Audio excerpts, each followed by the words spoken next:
আমি কিন্তু দই খেতে ভালোবাসি। আচ্ছা, মেয়ের দই খেতে ভালোবাসে। ফ্রি ফায়ার তোমার বিয়েতে কিন্তু দইটা আনবে বেশি করে।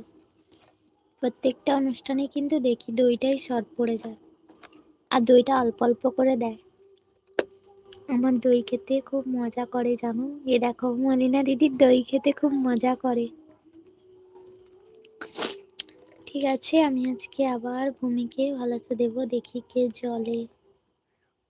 ও মলিনা দিদি, তুমি কি রাগ করো? জানো বিয়ের জন্য তৈরি থাকো।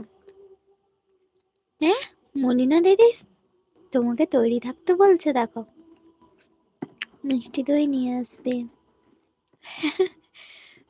মিষ্টি দই নিয়ে আসবে। তুমি রাগ করো না গো। আচ্ছা তুমি রাগ করো না, ফ্রি ফায়ার তোমাকে বলেছে রাগ করো না গো। সামনের মাসে আমাদের বিয়ে, সেই নিয়ে ভাবো। ও মলিনা দি তোমাকে কি বলছে শোনো, সামনের মাসে বিয়ে আর